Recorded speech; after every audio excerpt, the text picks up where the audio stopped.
Finally, I get to talk about something that isn't Sonic. Let's go!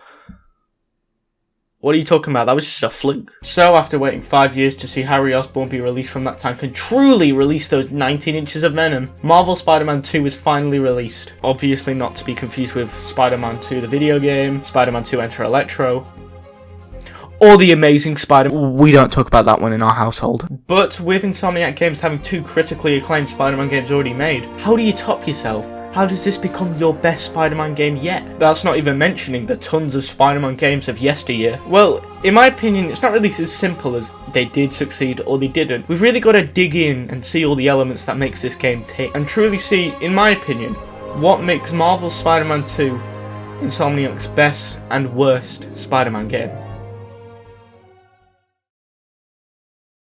But before I truly start this video, I do want to put in a big spoiler warning for the entirety of Spider-Man 2. We're going to go straight in, dive through all the little side content, all that. I know this is obviously a Spider-Man 2 review, but I just want to make sure that there's no people who just accidentally click on it and think it'll be spoiler free. No, this will be fully spoiler. And if you're listening to this, please subscribe, like, follow the Twitter, follow the second channel, follow the live channel, and maybe even join the Discord. We need some friends. But enough shilling. This is the Spider-Man 2 video you clicked on, and I gotta tell you, I think you're gonna love it. But before I discuss Spider-Man 2, I think it should be best I give my Cliff Note thoughts on Marvel Spider-Man and Marvel Spider-Man Miles Morales. They do inspire some of the elements of, well, Marvel Spider-Man 2. Starting with the first game, in my eyes, being pretty impressive on the gameplay side of things, but a fucking phenomenal story on that side. Like, taking you back to 2018, you had Spider-Man PS4, and you had Into the Spider-Verse in the same year. That was just a great time to be a Spider-Man fan, getting all this incredible content. I'd say even though it's been 5 years since that first game, it has aged phenomenally, with this game having one of the best Spider-Man stories ever told, and rightfully so. The rise and fall of Doc Ock was handled with so much care, with tons of time able to build up to it, so when you get to that final battle on Oscorp Tower, it really feels emotionally gripping, and like you are Spider-Man. And May's death scene, dear God, May's death scene. You can't lie and say you didn't cry at least a little bit during this scene. This was one of the best acted Spider-Man scenes ever. It just stands up there as one of those incredible moments for the character. Although with all this praise, I can't say it wasn't a perfect game. Looking at you, MJ and Miles' stealth sequences being incredibly boring and pace-breaking. Overall though, Marvel Spider-Man 1, or Spider-Man PS4, is one of the best games I've ever played, and has one of the best Spider-Man stories ever told, and it always will have a special place in my heart. Also gonna rant a little bit about the small minority of people that are still mad about the face change from Spider-Man 1 to the remaster. If you don't care about that, I understand, just skip to the Miles segment, here's a timestamp here. But to those people who are still mad about John Bubniak's face being changed to Ben Jordan's face, can we please shut up? That was 4 years ago now. Like, at the time when it first happened, I do get it. It was a big shift. Like, these look like 2 completely different people, and that's because they are. But with the remaster of the first game, Miles Morales, and Spider-Man 2, I've just gotten accustomed to the new face, and honestly don't even really think about the old face when I'm playing the game. Also, no, it wasn't to make Peter look more like Tom Holland. I get the comparison, but no, that isn't actually the case. And I might as well add this part of the rant in as well, because they also changed MJ's face for Spider-Man 2 specifically. I mean, sure, I was a little put off by it when I first saw it, because they never really announced it, it just really kind of happened. But just like Ben Jordan's face, I just got used to it. It is still the same VA, it all sounds the same. I just got used to it. You know, I didn't do anything insane like make an actress quit fucking acting. I don't want to get into this too much, but I will say the fact that MJ's actress, Stephanie Taylor, felt uncomfortable at work due to how bad the hate was. Like, she's a human with emotions and feelings just like me and you. She just so happens to play a character in a big franchise. It's not very clear if she's done with the set of games, since she just said she's quit actively auditioning. So we'll just have to wait and see. But if she really is gone, I completely understand. Do whatever you need to do. Mental health is really important, and that's more important than starring in the next Spider-Man game. That doesn't obviously just go for Stephanie Taylor. This goes for everyone at Insomniac Games, whether it's the directors, writers, actors, or people who just work with facial capture. These are all real people with real emotions, just doing their jobs. Also, to anyone interested, no, I'm not even going to discuss Insomniac's hacks. That was just, no. It's not morally right. I don't want to do that. I will only discuss anything that Insomniac or PlayStation put out publicly, like is a teaser trailer or whatever. I'm not going to discuss anything that was leaked. God, that was quite a lot. Hi to people who just skipped the segment, it was quite a bit. But now on to a brighter topic with Miles Morales. Hopping over to Miles is nowhere near as good as the first game when it comes to the story, but it didn't really need to be since it's less of a sequel and more of a side game. You know, after Arkham City in 2011, so there wasn't a big gap between releases, they put in Arkham Origins, which was more of a side game to hold people over. This is kind of exactly what Miles Morales is for Spider-Man 2. Not to say that this game needs criticizing, it has the same villain as Spider-Man Miles Morales. Oh, my bestie is now my enemy, which Insomniac clearly has a problem with.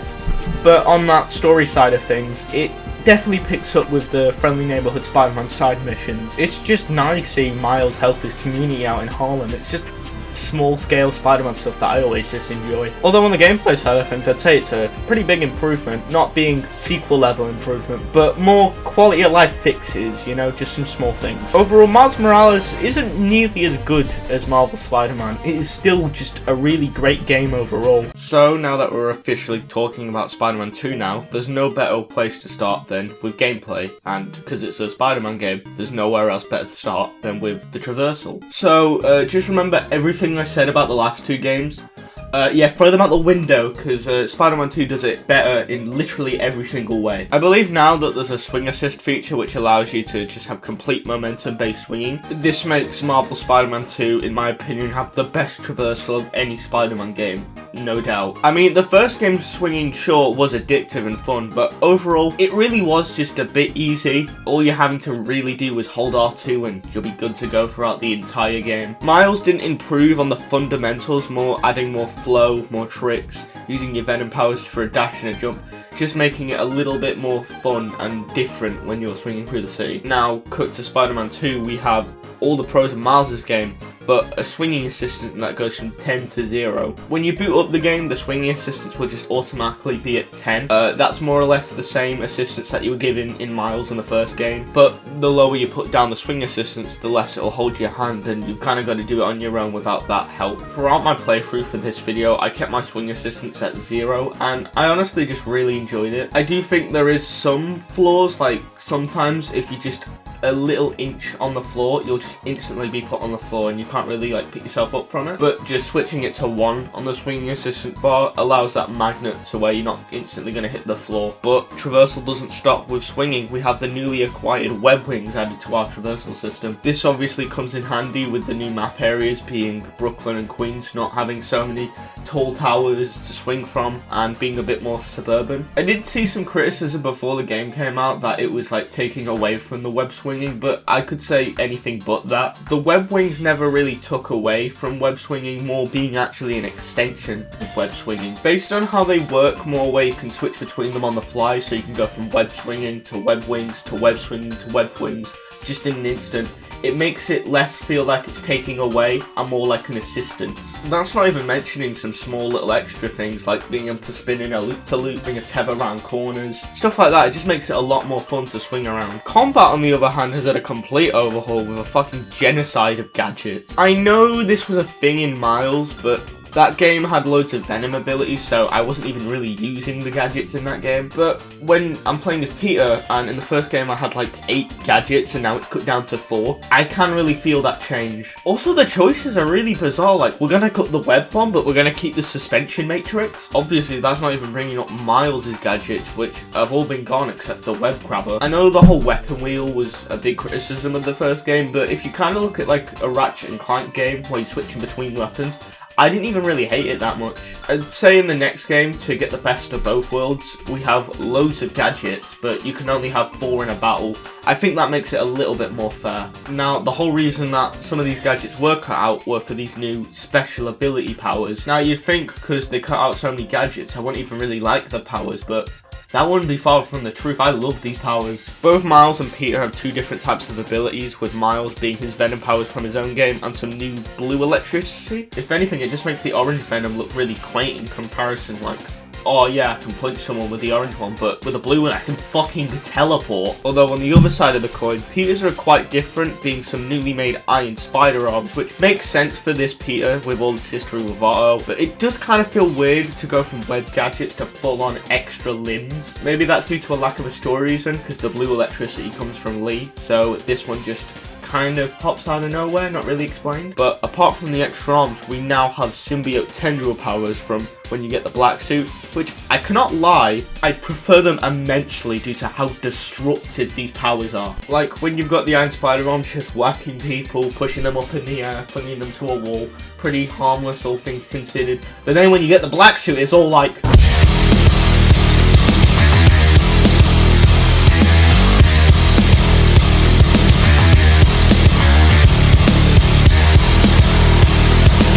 boss battles, though, have got a slight improvement than the last game. Big emphasis on slight improvement. I mean, I appreciate having health bars instead of just punching endlessly until you're waiting for a cutscene to play. But with a series with such phenomenal traversal, can the next game not just be in like a little arena? That's probably why Lizard was my favourite, because halfway through the fight you'd have to chase him through Manhattan to catch up to him again, and having this big Uncharted segment. I know, I just really like the chases, and I wish that was more put into the boss fights, because those are always like my favourites when it comes to the fights, the chases. Also, I should probably give props that these bosses are a lot harder because of the whole new parry mechanic, so you've got to time it correctly. Like, I've got to be honest, like every boss fight with Peter took about 30 minutes for me each. So I'll give props saying this is an improvement over the first two games, but we can definitely be doing better. Now, I know I wasn't a fan of the first game stealth scenes, they felt a lot more like a hindrance than a merit.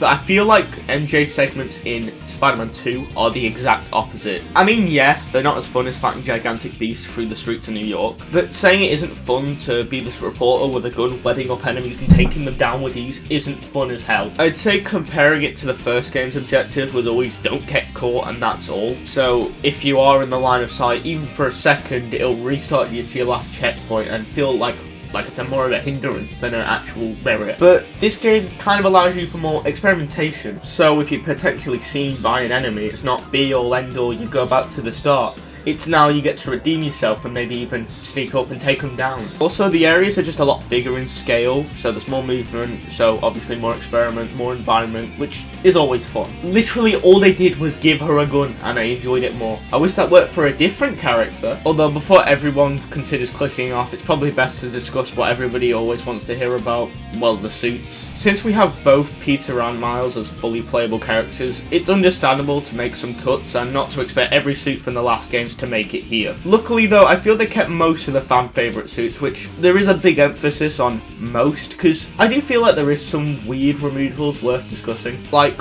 why no animated suits? I mean, the first game and Miles both had the vintage comic book suit and the animated suit. Why not bring them back? Hell, why not even ones from different TV shows or comic artists? That's just better than nothing. Also, what's up with the lack of all the spider armors, especially when the last game had all 4 of them? I mean, if I had a choice on which ones I'd bring back, I'd probably bring back Mark II and Mark III. Those were definitely the best ones in my opinion. Also, this game has the Into the Spider-Verse suit, the store-bought suit, the Across the Spider-Verse suit, and the Noir suit for Peter.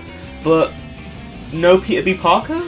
Even though he was in the original game. I mean, Into the Spider-Verse had that teacher-student dynamic that this game also has, so it's weird that they didn't even decide to bring that one back. Who knows, maybe this will come in like a free update or a potential DLC pack. We'll just have to wait and see. But enough complaining, because there is actually a lot of suits I am happy to see made it in. Finally, after all the waiting, it's nice to see the Amazing Spider-Man 2 suit make it in. I'm aware of how much this is a fan favourite, so it's probably nice for those TASM fans to finally get their favourite suit in the game. Another one that's very nice to see is the final suit at the end of No Way Home. It's only been in one scene where you couldn't see it that much, so I wasn't even too sure that they'd add it, but colour me impressed. I'm very excited to see it added. Although I'm not sure what it means by the Superior Spider-Man suit being added to this game in particular. I mean, the reason we didn't have the black suit in the last game was for story reasons, so I'm not sure if that means they've ruled out the chance of a Superior Spider-Man storyline, but like I said before, we'll just have to wait and see. I'm interested to see that they added the original advanced suit from the first game and Miles' classic suit from his game into this one. Personally, I prefer the upgraded versions from Spider-Man 2, but I do appreciate the choice being there. Although I feel like somebody messed up on the advanced suit's colours because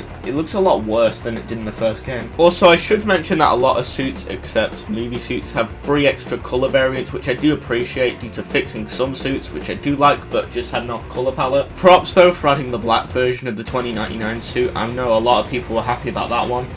Me being one of them. Although I'm surprised they kept it and not swap it out with an Across the Spider-Verse version. I mean, they did that for the Noir suit, but Miguel had a bigger presence in Across, so I thought that'd be a no-brainer. Although that doesn't explain why the 4th slot of these colour variants are always just an ugly mustard colours, which feel less like a new version and more like a slot to fill. Also, for anyone interested in my favourite suits, they were the Red and Black Advanced Suit 2.0 and the Track Suit. I'd love for them to be their default suits if they're going forward. Though I guess before this segment concludes, I should probably mention the Digital Deluxe suits, which mostly are just kind of garbage. No offense to any of the guest designers that made any of these suits. I bet it was really cool seeing your suit in the game, but I just didn't like many of them. I don't think any of Peter's suits are good. They all feel super over-designed, and I don't really see what the vision behind them were. Although a lot of Miles's are pretty cool. I really like the look of most of them, except the Agimant suit and the biomechanical suits. They're the exceptions. Also, apparently someone named Kid Super is collabing with PlayStation to make some suits for the game, and from what I've seen of them, they all look fucking ugly. We only have concept art of them because as of recording they're not even in the game yet, so maybe they're in the game by the time this video actually drops, but from what I've seen I don't like the look of literally any of them.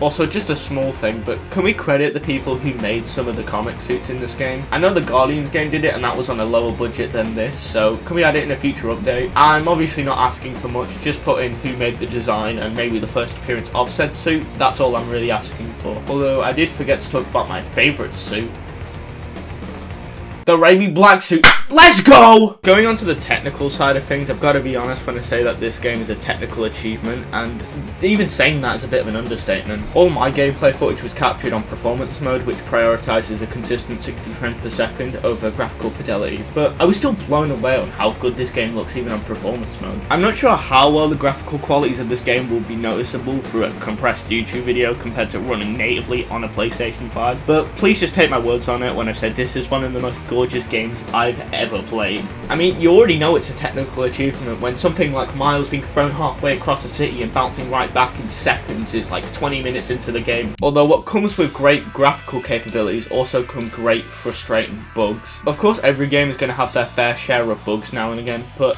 I honestly hate to admit how many times I caught some bugs in this game. Like only a couple hours in, I already had a crash, which I don't know how I caused. I think it was because I was going a bit too quickly. During the Coney Island mission, MJ and Harry's dialogue after the cutscene started mid-cutscene, so it made them speak over each other. Okay, I know we promised no real-life talk, but I need one saving the day. Pass. MJ, you have to come by EMF. Thanks for pulling me out, man. Check out Pete's new office. It could have been really bad. I know, I have to. But I've been so busy trying to impress Jonah. Her boss. Wait, Jonah Jameson? And as well, there was just some little goofy stuff like seeing NPCs walk into walls, just funny stuff like that won't take away from the experience. I'll give the game credit. I mean, I was literally looking through every nook and cranny. If there was something I could look at, I would look at. So I imagine people who are playing on a casual run probably won't notice a lot of these. I know this segment will become outdated, or maybe is outdated by the time you're hearing this, because Insomniac have already announced that this will be coming in a future update very, very soon. But just because it will eventually be in the game, I think it should be fair to document what was in the game at launch. Like no new game plus, no way to replay missions, no way to change the time of day, no way to switch your tendril colours so it's always going to be stuck to the Anti-Venom version, even if you are wearing the black suit. Like I said, I'm aware Insomniac are working to get this into the game really, really soon, which I do appreciate obviously, but still the game released in October 2023 and this update releases in March 2024, 5 months after the initial launch. Like I said before, I'm aware of the big Insomniac hack back in December, so I do understand the delay from December 2023 to March 2024, but the fact that this wasn't just in the game from launch day is honestly frustrating. But I don't want to blame Insomniac Insomniac too much, because as you'll see, I feel like this game was rushed in a couple elements, especially in story. So Insomniac was more like, we gotta get the story done, we gotta get all the main features done, we can add New Game Plus, all that later. Honestly, I would have preferred if the whole game was delayed, even just for a couple months, to get all these features in, because these are just standard for AAA games nowadays. But before I discuss the main meat of the story, it's probably best to discuss some of this game's side content, which is a bit of a mixed bag overall, but I think the good outweighs the bad. I find most, if not all, EFM missions to be boring busy work, never feeling like I was missing out on anything, since I never did any during my playthrough for this video. But the actual side missions, like the Friendly Neighborhood Spider-Man app, are such delightful small-scale Spidey stories that really show how Insomniac just get the character of Spider-Man. Like, he doesn't just take down big city-destroying monsters, but also helps a rookie photographer or a student with his homecoming proposal. It's just the small stuff that truly makes me feel like Spider-Man in this game. And that's not even discussing this game's best moments, being Find Grandpa and Howard. Find Grandpa is a mission about helping a girl, well, find her grandpa. It's not a hard mission by any means. The best you'll have to do in challenge is do a singular puzzle, and that's it. But when you find Grandpa, you just sit with him and he tells you about his wife, how he's scared of passing on. It's just something so beautiful that you really got to experience for yourself. And then there's Howard.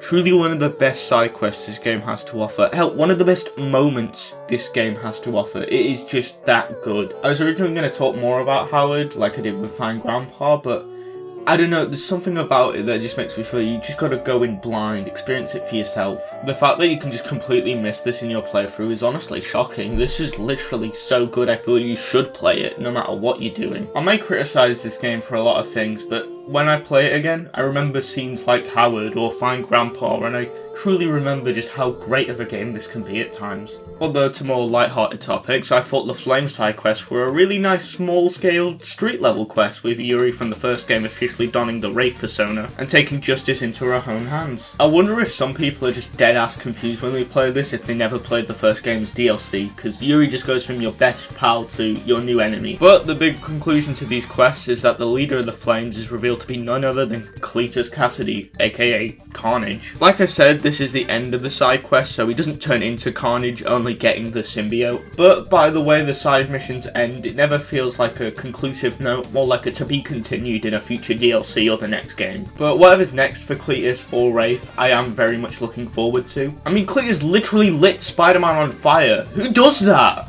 I completely forgot until right now that there's a drone side quest where if you complete all of them, you get the reveal that Chameleon is in New York and free. Chameleon's a cool character, so I imagine he'll be a side quest in the next game or a DLC in this game. Also Insomniac, this is something you can do with Chameleon in a future project, just a little pre-write from me. You could have Chameleon pretend to be MJ with her always being around the Spider-Man publicly. I don't know why he does this, maybe it's to get their secret identity, maybe for Norman for the third game. Honestly, I just hope he gets used in the future and isn't just a big tease that ends up going nowhere. Miles' side quest about his uncle the Prowler retiring the persona and wanting all of his tech off the street is more of a detriment than anything in my eyes. Since it's side content that can be done whenever in the story, he just doesn't appear again in the main story outside of the cutscene that introduces the side mission, which sucks since he was a great aspect of Miles' solo game. Also, Prowler's retiring too. I mean, after the events of Miles, he probably would want to retire the persona, but this is so many villains in this game that are being cut out. I'm kind of worried for the third game if they'll just have like 4 villains. Oh, and I completely forgot about the side quest with the spider bots. I mean, the spider bots themselves are pretty cool being able to look at them in a gallery, but it's just so unsatisfying because after you collect all the spider bots, you just see a cut character from across the Spider-Verse. Since her name is just Delilah, I thought she was a disguised or alternate dimension version of Lila, Miguel's assistant. But no, this won't make sense to the average player since she's from a deleted scene. Honestly, I just thought it would be Miguel recruiting Insomniac Peter, you know, explaining why he was part of the Spider Society in a cross.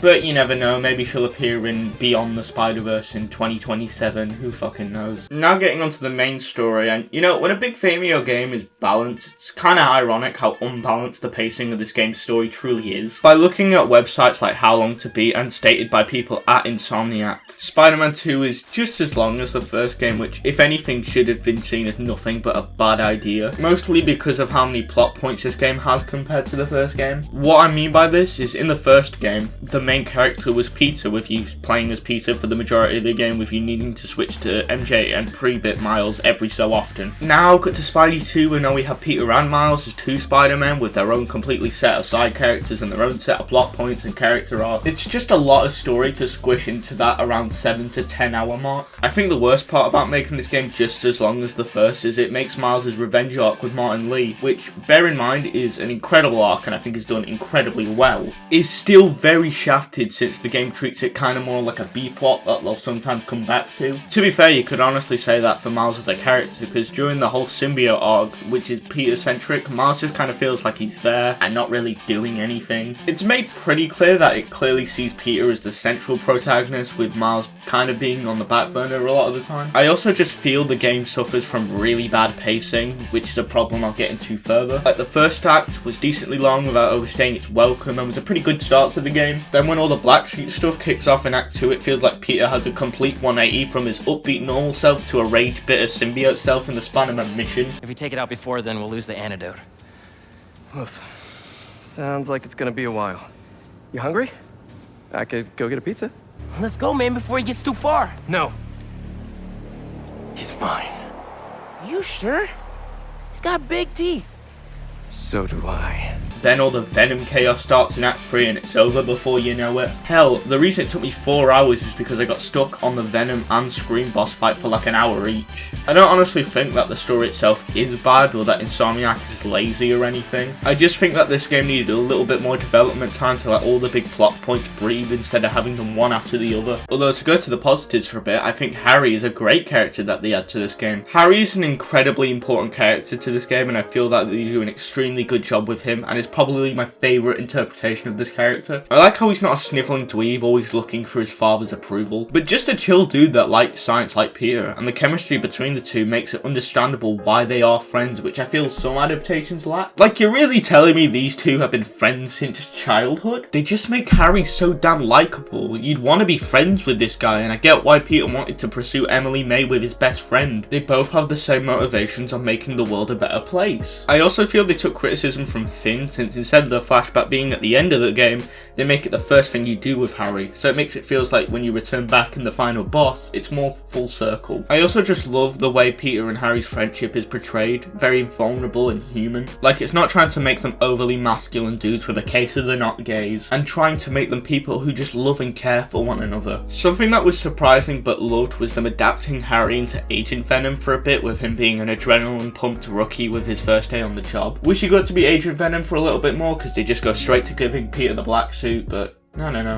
The only thing that they mess up is during the Black Suit stuff, they try to have the classic Harry is jealous of Norman's affection for Peter, but it doesn't work because Norman's always consistently showing love for his son and making sure he's okay. I think that this friendship was just so well written that the main conflict of Venom just doesn't even seem natural. Like, after Harry gives the symbiote to Peter, Harry's kind of just sat on the sidelines until the third act so he can just go full Venom mode. I mean, Peter was a little bit of a dick to Harry, but it was only like one thing, not anything to ruin a friendship over. Maybe if they had Harry attempt to help Peter during the second act, but with Peter getting more agitated with the symbiote, he says something like, it'd be easier alone than getting help from someone dying. Or just something more where you go, wow Peter, that's pretty fucked up. All they should have done was just make Peter more meaner to Harry, so when he does turn Venom, it feels like Peter's fault, not him just saying one mean thing and let that be all. Now getting into the main meat of the story and starting with Miles' side, I think it's really great and I love it a lot, but it clearly just sees Peter as their favourite. Basically, Miles' plot thread is to do with Kraven letting out Martin Lee out of the raft, which Miles is ultimately pissed at because he killed his dad in the last game. Something I find compelling about this arc is that Lee clearly isn't the same person as he once was. Now that he's not in that revenge headspace like he was in the last game, he's just a lot more remorseful and apologetic for his actions in the last game. Is that me? You caused a lot of pain, man. Debt I will spend the rest of my life repaying. I mean, as well, he only seemingly killed people during Kraven's battle tournament was out of survival, no evil intent. This arc is great, like I said, maybe even better than Peter's, but when it's put between 2 or 3 big Peter-centric missions, and we go back to Miles, it feels more like, oh right, yeah, Miles is pissed at Lee. The way this arc ends too makes me really wish it got more time to shine, since it continues that cycle from the first game. Since Otto and Norman killed Lee's parents, with Lee wanting revenge, and now Lee killed Miles' dad, it's kind of continuing that cycle of revenge. But having a beautiful scene between Lee and Miles with him firmly saying he's not going to forgive him, but he's not going to let this hate carry on. That's just incredible. I love it because it feels like a satisfying resolution to the arc built up over the last 2 games. I just think in general Miles was so underutilized, which sucks since he's my favourite Spider-Man at this point, and his solo game really solidified how great of a character he truly is. Now that it seems Peter has taken a backseat from being Spider-Man for a bit and letting Miles be the main Spider-Man, I think we should at least let Miles be the main character of the DLCs and whatever side game they've got cooking up. Although now that I've talked about pieces of the story, now it's time to discuss the big one being the Black Suit Saga. I think the Black Suit Saga in this game is very good or very bad depending on how you're going to play the game, if that makes sense. Like, if you're just gunning to do all the story missions right away, you're going to have the Black Suit Saga feel a little bit more rushed to you. That's because the Black Suit is usually a slow burn, so you can slowly see the transformation from classic Spider-Man to the Black Suit version. The way I incentivized to go at the Black Suit Saga, and the way I did for this video specifically, was before the mission New Threads, the one in the original gameplay teaser, you go off and do side content around the city, as it allows you to see Peter with a black suit on more meaning, and it feels like he's worn it a lot longer, so when he does finally take it off, it's a lot more earned. Also, gotta give major props to Yuri Lowenthal's performance in this game. I'll bring it up more later, but right now, he's killing it. This man kills it with every line he had to record, especially the ones with the black suit, making him a lot more menacing, if you get what I mean. I don't like thieves. You wanna steal? This is what you get! Tell all your friends, there's a new Spidey in town.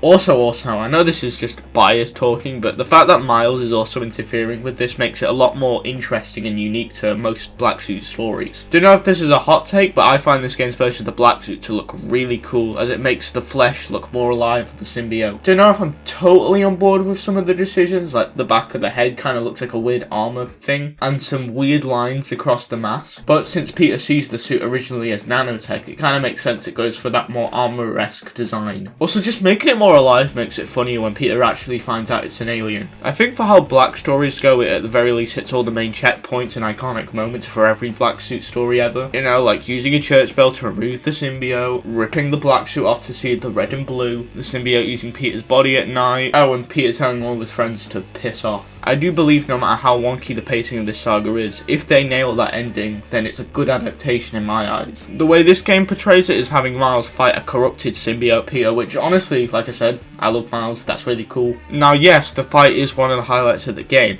but I'd also say it's where the game is at its best with its emotional weight. This mostly comes down to the performances of Yuri Lowenthal and Naji Cheetah acting the fuck out of Peter and Miles in this scene. I recall hearing before the game release that Yuri took inspiration and researched stories of addiction, and some of the lines in this boss actually sound like they could just be straight up quoting people. I can't let this go! I'm finally everything everyone needs me to be! I know you're hurting, Pete! But you're better than this! I know, but... No. You've gotta be stronger than that! This time, you have to save yourself!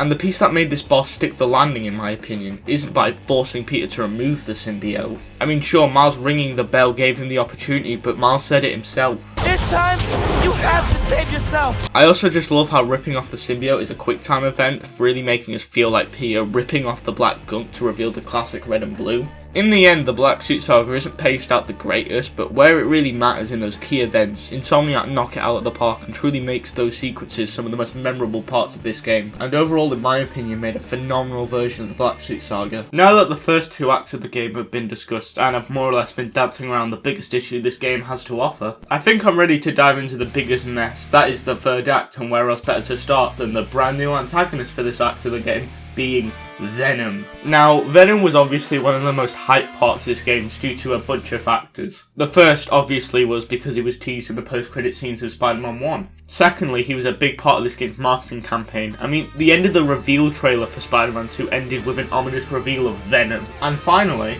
well, he's Venom. Everybody loves Venom. He's one of the most popular Spider-Man characters of all time. So it was safe to say everyone was hyped to see what Insomniac was cooking up for the big dude. And did they deliver? Well, allow me to explain. Now, as I've stated before, Venom themselves don't show up until the third act begins, so it doesn't give us too much time with the dude. Like, comparing it to Otto and Finn in the last game, these were characters we spent the entire duration of this game's story with. Now, I can already hear people crying out, "We spent the whole story with Venom, because he's Harry!" And I mean, yeah, that's true on a technicality level, because he is the host of Venom, but he never truly is Venom. What I mean by this is Venom is a combination of the symbiote and its host. That's even why they call themselves we. But in Spider-Man 2 it feels like he's in complete control and he's just taking a joyride in Harry's body. And to be honest, I think that's what's happening because most of the time the subtitles go out of its way to specify if it's Harry talking or the symbiote is talking. Give me back my friend! We are your friend. Pete, what's happening? Just hang on, buddy! Please, no. Leave him alone. And yes, I do hate that the symbiote is just called Venom and not a name that the host and the symbiote picked together. Now, the fact that the symbiote is in complete control wouldn't be a gigantic issue if the symbiote was an interesting character, but it isn't. You see, in my eyes, Venom has about 3 personalities that's always adapted if you simplify it. The first and the most popular being a villain, which is where he just torments Spider-Man and everything he holds dear. This is Venom in his first comic appearances, Spectacular Spider-Man or Spider-Man 3, you know, just a straight up bad guy. The second is a goofy anti-hero, which is where he wants to help people, but he does it in his own special Venom way. So stuff like the Sony Venom movies or the PS1 Spider-Man game where he's just a straight up goofball. And the third is the worst one in my opinion, and the one this game uses is just being a big boring goop monster, which is where he's just a big boring goop monster, and that's all he is. And if anybody says this is a new take of Venom, I don't see it that way because it's just a mashup of pre-existing ideas. They use Eddie Brock's childhood friend angle from the Ultimate comics, Harry being Venom is from the Ultimate cartoon, and his motivations is just more or less Web of Shadows. But I mean, there is some positives to this guy, which are very small, but overall they are positives nonetheless. Like, his design is just the one from the Sony Venom movies, but with a big white spider, and that's all it needed in my eyes to be a good one.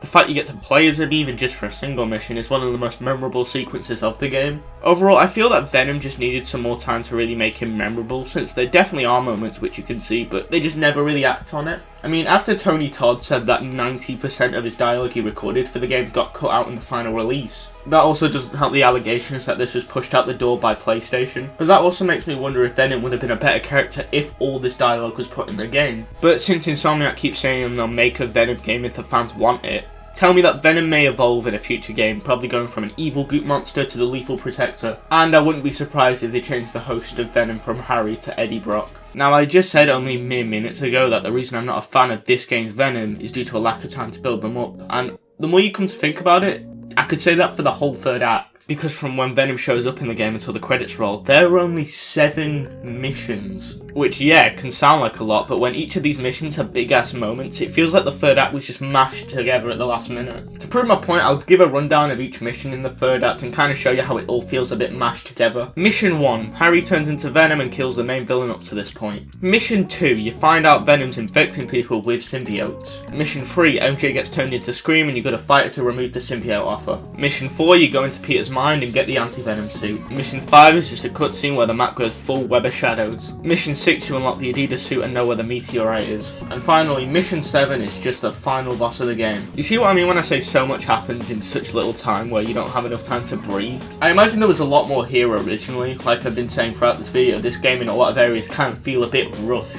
And I feel the third act was the biggest victim of this issue. Oh fuck, I've got to talk about this suit, don't I? I mean, might as well bring it up so I can just get it out of the way. The Evolved Suit, or as I like to refer to as the Adidas Suit, was hated and deserved to be hated.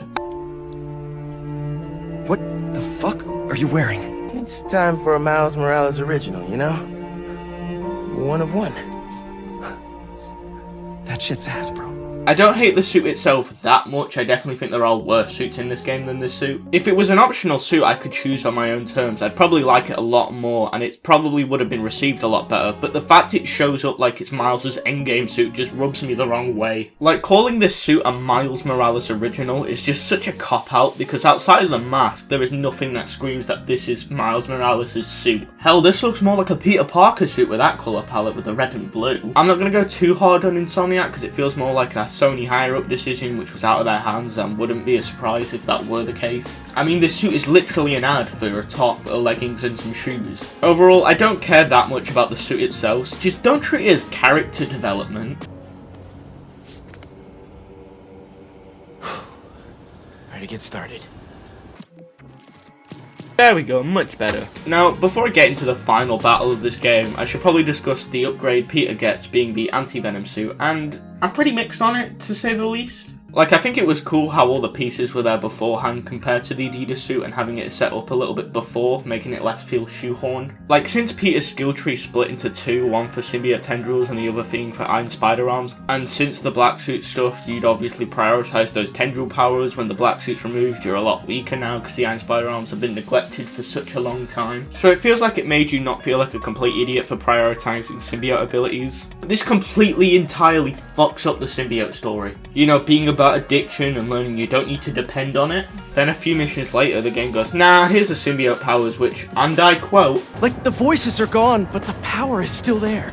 Like, do you not see how that fumbles your entire storyline? Also, that gives off the same vibes as when you're a kid and you have that one kid that goes, I got anti-bullet armor, or just abilities that deflect everything you throw at them.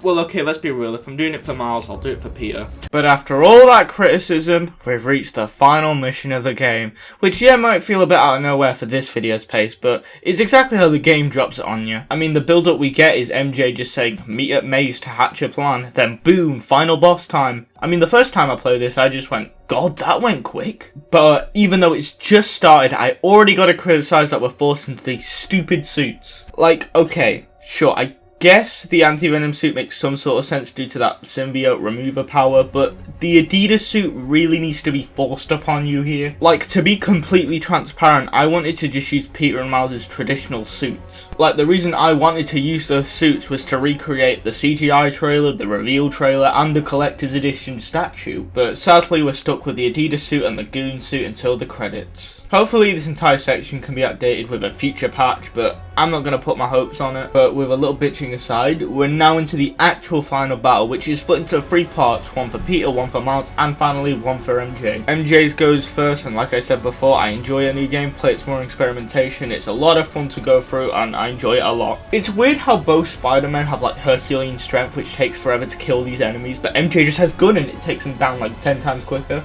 Next we've got the big one being Peter's, and I've got to say it's very similar to Otto's in a lot of ways. You know, going back to a meaningful location and discussing their past throughout the boss fight. Although Venom is definitely a better boss fight, it isn't as great emotionally in my eyes. And even though I think that the first game final boss has more emotional weight, I'm not gonna lie and say that they really do try in this boss fight. Maybe it's due to how much I relate to what Peter and Harry are talking about, but for me, I feel like this little bit in the boss fight really does work for at least me. You came over every single day after school! Even slept over after your mom got sick! We couldn't see her like that. When you lost her, that day on the football field, I was there!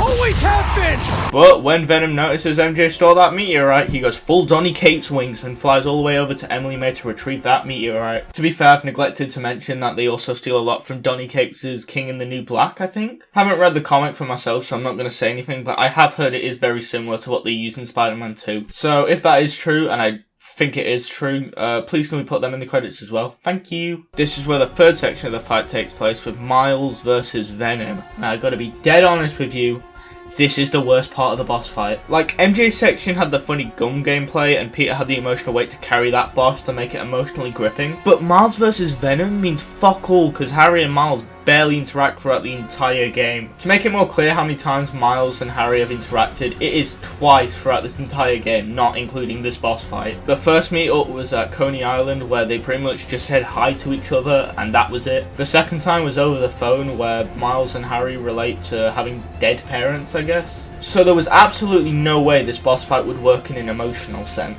I mean, I'll give credit that the game at least is self-aware on how bad they fucked this Miles versus Harry boss fight. I made a promise, Harry, that I'd fight for you.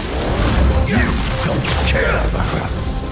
You don't know us. But before this fight concludes, there is a set of quick time events, and yeah, this whole section is pretty cool. I mean, seeing Peter trying to get Harry to fight the symbiote, and then Peter and Miles fighting Venom together is definitely the coolest part of this fight on a cinematic level. Oh, and Harry! Please! oh my god, I really do need to talk about Yuri Lowenthal's performance real quick. I know I've mentioned his performance throughout the video, but oh my god, he fucking kills it in this game. Whether it's a funny quip or on the verge of tears, he does an incredible job with every line he's given. But after blowing up the meteorite, destroying all the symbiote-infected citizens, we see Harry, who sadly didn't make it and sadly passed with the lack of a symbiote to help him. I'm sorry.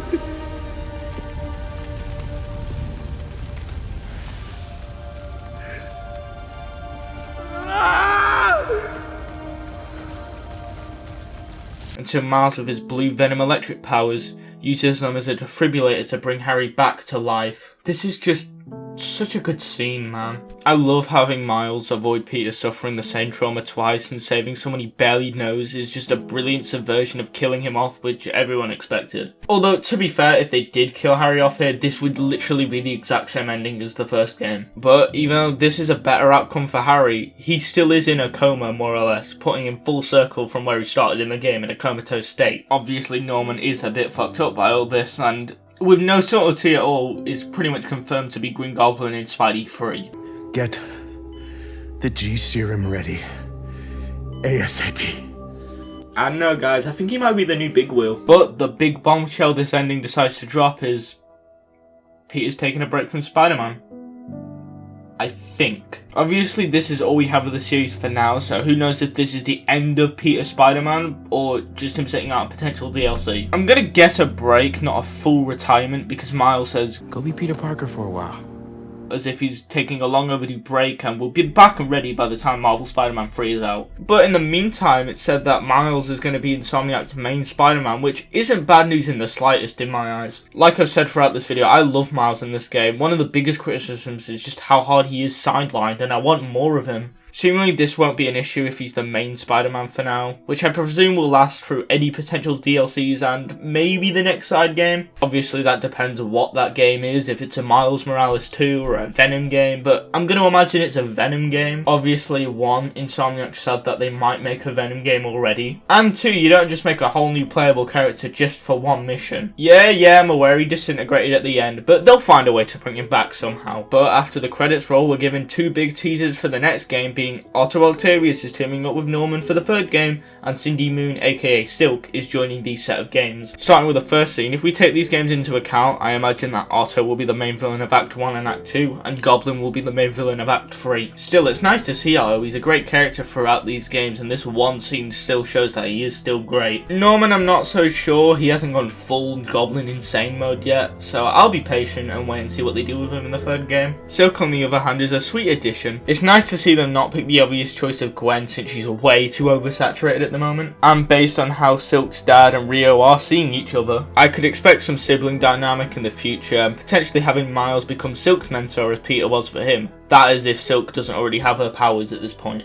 But the big thing these 2 scenes tease is that Marvel Spider-Man 3 will be the final Insomniac Spider-Man game, which obviously I am a little sad about because I love these games to death and don't want them to end. But on the other hand, I don't want to see Insomniac be forced to just become the Spider-Man developers. So if Insomniac just wants to leave it at a Spider-Man trilogy with an extra couple of side games in between them, I'll be happy with that. But for right now, that is all of Marvel Spider-Man 2. And now that I've finished discussing the game, let's roll back to the original question at the beginning of this video. Did Marvel Spider-Man 2 top the first 2 Insomniac games? And my answer would be a yes when it comes to the gameplay perspective, as it's absolutely an improvement over the first 2. But when it comes to story, while yes, ambitious and incredible in tons and tons of ways, this definitely needed some more time in the oven to clean it out in a lot of areas. But throughout this game, I never felt like it wasn't a passion project by Insomniac. Everyone who made this game clearly loves Spider-Man and gave it their all, and I don't want that to go unseen. So yeah, I may not love some elements, doesn't mean I don't love the game as a whole. So no matter what I said about it in this video, it was still my favourite game of 2023, and there's no doubt about that in my mind. Some people call this game a masterpiece, some people even call it overhyped, but what do I call it? Well, I just call it Marvel Spider-Man 2.